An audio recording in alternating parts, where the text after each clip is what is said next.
أرست زينام إثيوبيا بزحزوان اتحاتو زلا بر بحري تاريخا واننتا يكبلو نبر أبال سراويت مكلخال برغادير جنرال واسيون نقاتو تزاريبوم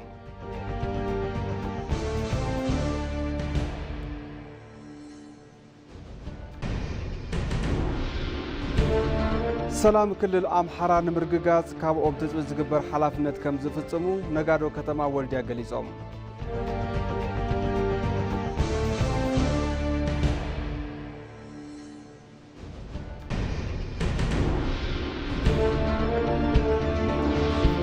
كاب زينات أي بمعربو كفال كينيا زورد برتوع زناب صعيبو بزقاطم مهمام مريت 21 سبات كم زموتو منقست تهاجر أرقاقيصوم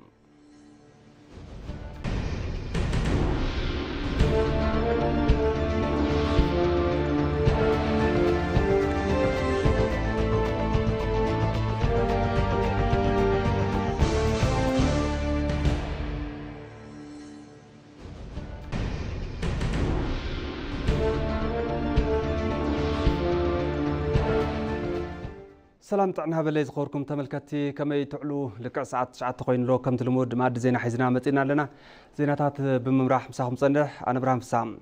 فلما بحصر زيناتات كنجمر سراح لمعات كوريدور قطر ميلا انبابرا حرستوت بملوات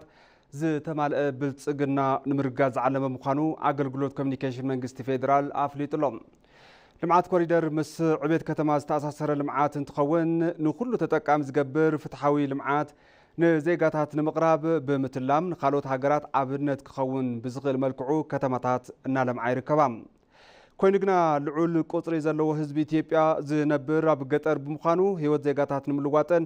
ኩለ መዳዊ ብልጽግና ንምርግጋጽን ኣብ ከተማ ዝተሰርሐ ልምዓት ኮሪደር እኹል ብዘይ ምዃኑ ኣብ ከተማታት ዝተርኣየ ዝዕግብ ውጽኢት ኣብ ገጠር እውን እናተተግበረ ይርከብ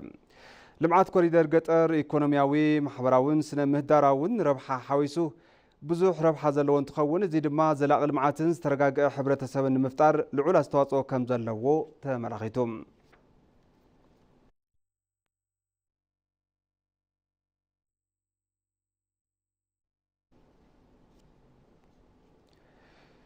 ኣብ ዝሓለፉ 3 ኣዋርሕ በጀት ዓመት 2018 ብተካእቲ ፍርያታት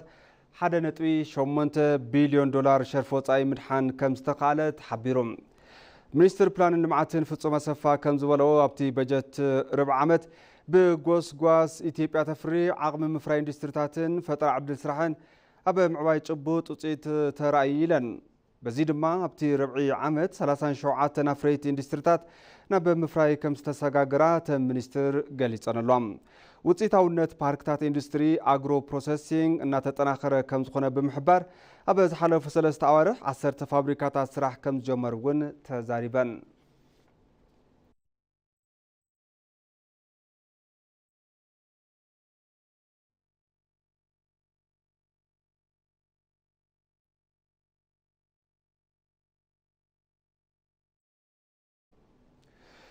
ኢትዮጵያ ኣብዚ ሕዝዋን ተሓቶ ዘላ በሪ ባሕሪ ታሪኻዊ ዋንነታ ይክብሉ ነበር ኣባል ሰራዊት ምክልኻል ብርጋዴር ጀነራል ዋሲሁን ንጋቱ ተዛሪቦም ብርጋዴር ጀነራል ዋሲሁን ንጋቱ ምስ ኢቲቪ ኣብ ዝነበሮም ጻንሒት ኢትዮጵያ በሪ ባሕራ ዝሳነትሉ መገዲ ሕጋዊ ኣካያይዳ ዘየማልአ ምዃኑ እዮም ሓቢሮም ዘሎም ቶም ብርጋዴር ጀነራል ወሲኾም ሰራዊት ምክልኻል ኢትዮጵያ ሰላምን ሉዓላውነትን ሃገር ንምሕላው ኣድላይ ኣብ ዝኾነሉ እዋን ንዘብዓ ሃገር ጠጠው ዝበለ ጋሻ ህልውና ሃገር እዩ ክብሉ ተዛሪቦምሎም ኣብ ውሽጢ ሃገር ይኹን ካብ ወጻኢ ዘለውና ጸገማት ብሰላማዊ መገድን ብዘተን ምፍታሕ ድሌት ኢትዮጵያ ንምኽባር ወሳኒ ምዃኑ እውን ብርጋዴር ጀነራል ዋሲሁን ንጋቱ ኣመላኺቶም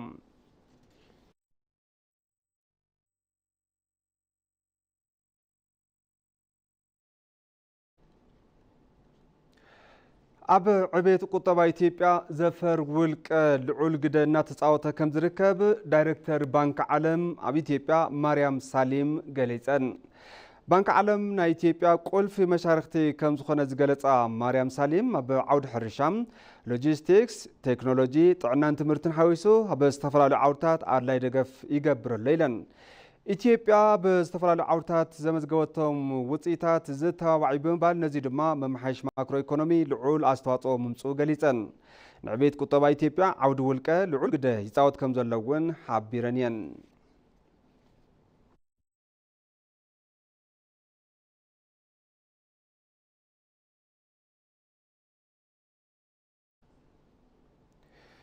ኢትዮጵያ በተሐዳስ ኃይሊ ተሳልጦም ዘላ ስርዓት ፍርያት ኢንዱስትሪ ኣብ ዕዳጋ አውሮፓ ተወዳዳሪት ክትከውን ከም ዝገበራ ተጠባባቂ አምባሳደር ጀርመን ኣብ ኢትዮጵያ ፈርዲናንድ ቮን ዌይ ገሊጾም ኣለዉ ኣብ ኢትዮጵያ ዝሳለጥ ዘለዉ ለውጥታት ኢኮኖሚ መንእሰይን ኣብ ሰብ ሞያ ፈጠራን ሓሳቦም ብትኽክል ናብ ተግባር ምቕያር ዘኽእል ከም ዝኾነ ጸሪሖም እዮም ኢትዮጵያ ንተሐዳስ ኃይሊ ዝሃበቶ ትኩረት ዝነኣድ ከም ዝኾነ ብምግላጽ ኃይሊ ማይ ንፋስ ጂኦተርማልን ፀሓይን ኣድላይ ከም ዝኾነ እውን ኣረድዮም እዮም ኢትዮጵያን ጀርመንን ብርክት ዝበሉ ዓመታት ዘቁፀረ ዲፕሎማሲያዊ ርክብ ከም ዘለዎም ብምሕባር መንግስታት ክልቲአን ሃገራት ኣብ ዝተፈላለዩ ጉዳያት ብሓባር ከም ዝሰርሑ እቶም ኣምባሳደር ኣፍሊጦም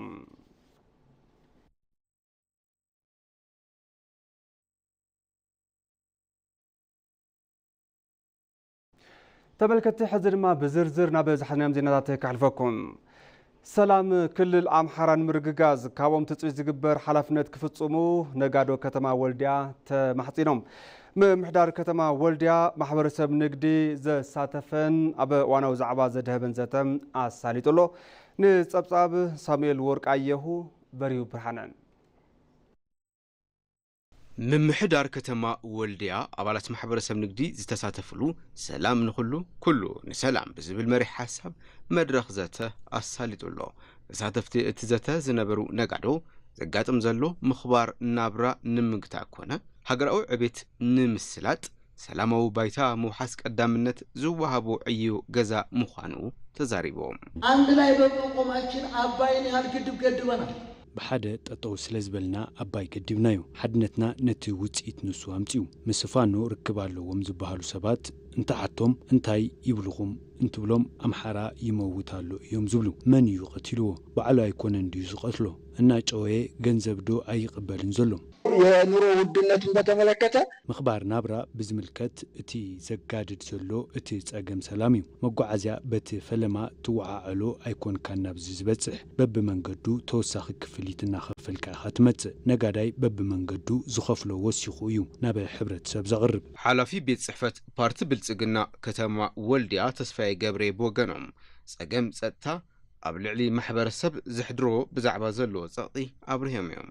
እጅግ በጣም በርካታ ቁጥር ያላቸው ተማሪዎችን ትምህርት ቤት በመዝጋት ብዙሓት ተምሃሮ ከይመሃሩ ቤት ትምህርቲ ብምዕጻው ነጋዳይ ተንቀሳቂሱ ክሰርሐሎም ዝኽእል መንገዲ ብምዕጻው ግዛኣቱ ናብ ኣምሓራ ንምስፋሕ ምስ ዝንቀሳቀስ ታሪኻዊ ጸላኢ ኣምሓራ ተሻሪኹ ንሕቶና ዝምልስ ቃልሲ እዩ ኢልካ ምሕሳብ ዓርስኻ ምትላል ተዘይኮይኑ መፍትሒ ይኮነን ሓላፊ ህንጸት ስነ ልቦና ሰራዊት እዚ 11 ኮሎኔል አክሊሉ አበበ ቦገኖም ማሕበረሰብ ንግዲ ከተማ ወልድያ አብጎኒ ሰራዊት ምክልኸል ክኸውን ጸዊዖም ኣለዉ አማራ አሁን ካለበት ብልጥ ወደታች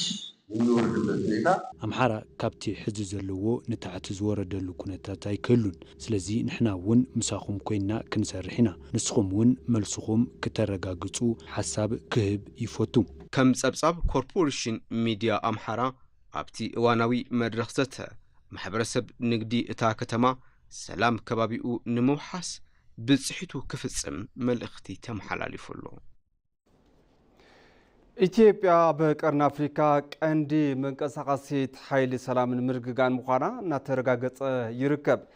ንሰላም እትገብሮ ጻዕሪ ካብ ዶባ ዝተሳገረ ስልታዊ ጉባኤ ምዃኑ ተኣምን ኢትዮጵያ ዲፕሎማሲያዊ በሕውነትን ጉርብትናን መሰረት ዝገበረ እዩ ንጸብጻብ መሐመድ አልቃድር ዳሃብ ያሲን በሺ የሚቆጠር ሰው ነው እኮ የሞተብን በሺ የሚቆጠር ሰው እኮ ነው የሰዋነው ለጋራ ሰላም ብለን በአሽሓት ዝቆጸሩ ሰባትዮም ተሰውዮምና ንሓብራው ሰላም ክንብል እዚ ዘረባ ጎንጸብ ዝበዝሐሉ ዞባ ቀርን አፍሪካ ኢትዮጵያ ቀንዲ ምንቅስቃስ ኃይሊ ሰላም ምዃና ዘረጋግጽ እዩ ንሰላምን ምርግጋእን እትገብሮ ጻዕሪ ካብ ዶባ ብዝሰገረ ስትራቴጂካዊ ጉዳይ ገይራ ትቆጽሮ ኢትዮጵያ መሰረት ዲፕሎማሲኣ ብጉርብትናን ሕውነትን ዝተመስረተ እዩ ኢትዮጵያውያን ብዘይፈልጥዎ ምድሪ ግና ብጀግንነት ኣብ ጸገም ብጸንሐት ሶማሊያ ብደም መስዋዕትነት ንኽትረጋጋእ ገይሮም እዮም ጎረቤቶቻችን ሰላም ሲሆኑ ሰላም እንደምንሆን ጎረባብትና ሰላም እንትኾኑ ሰላም ከም እንኸውን እንትረጋግኡ ከም እንረጋጋእ እቲ ምርግጋእ እውን ንልምዓት ንምዕባለና መሰረት ምዃኑ ስለንፈልጥ ድሌትና ሰላም ምዕባለን ኩለ መዳያዊ ልኡላውነትን ምርግጋጽ እዩ ነዚ ንምፍጻም ሰላም ስለ ዘድልየና ብውሽጥን ደገን ሰላም ብምትሕብባር ሓቢርና ክንምዕብል ንደሊና ኢትዮጵያ ምስ ጎረቤት ሃገራት ሓበራዊ ልምዓት ቁጠባ ንምፍጣር ማኣዲ ምክፋል ግድን እዩ ብዝብል ንሓባር ዕቤት ጻዕሪ እናገበረት እንትትኮን ንመላእ ቀርኒ ኣፍሪካ ዕድል ሓባር ንምዕዋት ምትሕግጋዝን ዘላቂ ሰላምን ኣጠናኺራ እያ አንቲል 2005 ዓመተ ምህረት መጀመሪያ በኢጋድ አማካይነት ክሳብ 2005 ዓመተ ምህረት ፈለማ ብኢጋድ ቀጺሉ እውን ኣሚሶን ኣትሚስ ዝተዋደዱ ናይ ሰላም ከይደታት እዮም ሕዚ ድማ ካብ ጃንዋሪ 2025 ጀሚሩ ኤዩ ሲኤምብ ብዝበሃል ሜላ ሰላምን ድሕነትን ሶማልያ ንምርጋጽ ጻዕሪ ክግበር እዩ በዞም ኩሎም ከይደታት ግደ ኢትዮጵያ ልዑል እዩ ኣብኡ ዘሎ ሓይሊ መኽበር ሰላምና ምስቲ ማሕበረሰብ ዘለዎ ምትእስሳር ምስ ፌደራል መንግስቲ ዘለዎ ርክብ ዝገርም እዩ ምኽንያቱ ንሕና ዶብ ሰጊሩ ዝመጽእ ቅልውላው ስለ ዘይንደሊ እዩ recognized that the sacrifices that Ethiopian forces made in Somalia within the African Union ወታደራት ኢትዮጵያ ንሰላምን ምርጋእን ሶማልያ ዝኸፈልዎ መስዋዕትነት ንርስዕ ጉዳይ ይኮነን ንዝውን አፍልጦ ንህቢና ኢትዮጵያ ንሃገርና ሶማልያ ዝኸፈለቶ መስዋዕትነት እጻና ዝተኣሳሰረሉ መንገዲ ጥንክፑር ምዃኑ ዘመላኽት እዩ ኢትዮጵያ ኣብ ሶማልያ ዘሎ ጸገም ሰላም ንምምላስ ኣብ ዝሓለፉ 20 ዓመታት መስዋዕትነት ከፊላ እያ ኣብ ሰለስተ ዙር ወፍሪ ምኽባር ሰላም ኢትዮጵያ 60 ሚእታዊ ዝኸውን ሓይሊ ምኽባር ሰላም ኣብ ሶማልያ ብምውፋር ቀዳምነት ትሕዝ ብምዃኑ ክልቲአን ሃገራት ዝሓሸ ርክብን ሕውነትን መስሪተን እየን ሞቻችን የጎረቤት ሀቅ የእናንተን ሀቅ መቼም ቢሆን ኢትዮጵያ የማታስቀር መሆኑን ኣሕዋትና ሓቂ ጎረባብትና ኢትዮጵያ ዘይትተርፍ ምዃና ሎሚ ኣብ ቅድሚ ህዝቢ ኢትዮጵያ ደጊመ ከረጋግጸልኩም ደሊ ጥሜት ጸገም ህዝቢ ግብጺ ሱዳን ካልኦት ሓትናን ናትና ጸገም እውን ስለ ዝኾነ ሓቢርና ካብ ምክፋልን ምብላዕን ብዝሓለፈ ንኻልእ ናይ ምጉዳእ ድሌት ስለ ዘይብልና ዝሓለፈ ሓሊፉ ንቐጻሊ ንሰርሖም ዓበይቲ ዋኒናት ብሓባር ደው ክንብል ሓደራ ክብለኩም እደሊ ኢትዮጵያ ኣብ ሶማልያ ዘለዋ ኣጃም ወታደራውን ጸጥታውን ሓገዝ ጥራሕ ዘይኮነስ ኮሪደር ቁጠባን ዕድላት ምዕባለን ብምፍጣር ንኻልኦት ሃገራት ዞባ ኣብ ዝረብሑ ጉዳያት ቀዳምነት ሂባ እናሰርሐት ትርከብ ተመልከትና ሕዚ ድማ ናብ ዜና ጻይ ክንሰግር ኢና ብምዕራባዊ ክፋል ኬንያ ዝወረደ ብርቱዕ ዝናብ ስዒቡ ብዘጋጠመ ምህማም መሬት 21 ሰባት ከም ዝሞቱ መንግስቲ ተሃገር ኣረጋጊጹሎም ልዕሊ 30 ሰባት ሙሉእ ስድራ ቤቶም ድሃዮም ከም ዝጠፉ ዝተሓበረ ኮይኑ ካልኦት 25 ከቢድ መጉዳእቲ ዝበጽሖም ሰባት ድማ ተወሳኺ ሕክምናዊ ረድኤት ንምርካብ ብሄሊኮፕተር ከም ዝተወስዱ ተገሊጹሎም መንግስቲ ኬንያ ትማሊ ቀዳም ምሸት ነቲ ስርሒት ምድላይን ምድሓንን ደወቢልዎ እኳ እንተነበረ ሎሚ ሰንበት ግና ዳግማይ ክጅምር ምዃኑ ይገሊጹ ዘሎ መንግስቲ ኣብ ጥቓ ዞም ሩባታት ከምኡውን ኣብቲ ብዓርቢ ምህማም መሬት ዘጋጠሞም ከባብታት ዝነብሩ ሰባት ናብ ውሑስ ቦታ ንክጓዓዙ ኣተሓሳሲቡሎም እዚ ከምዚ ኢሉ እንከሎ ብጥቓ ዶብ ኬንያ ብዝርከብ ግዛኣት ኡጋንዳ ካብ ዝሓለፈ ረቡዕ ትሒዙ ብርክት ዝበሉ ሰባት ብተመሳሳሊ ሓደጋ ህይወቶም ምስኣኖም ተፈሊጡሎም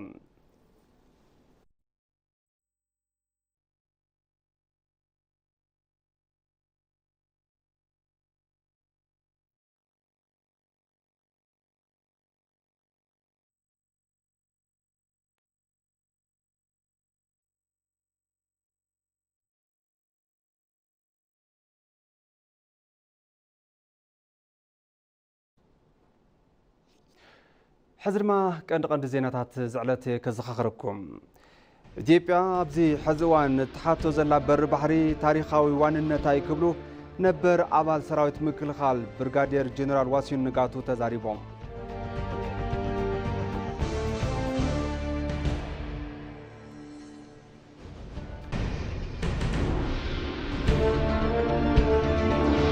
ሰላም ክልል ኣምሓራ ንምርግጋጽ ካብኦም ትጽቢት ዝግበር ሓላፍነት ከም ዝፍጽሙ ነጋዶ ከተማ ወልድያ ገሊጾም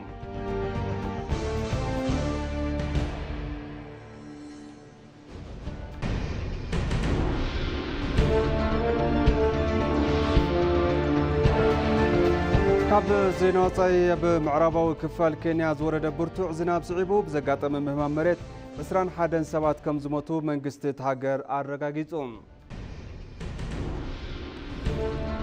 ባከስ ተመልከቲ ማዕዲ ዜና በዚ ዛዘም ስለምክታልኩም አዚና ነመስገን። ሰላም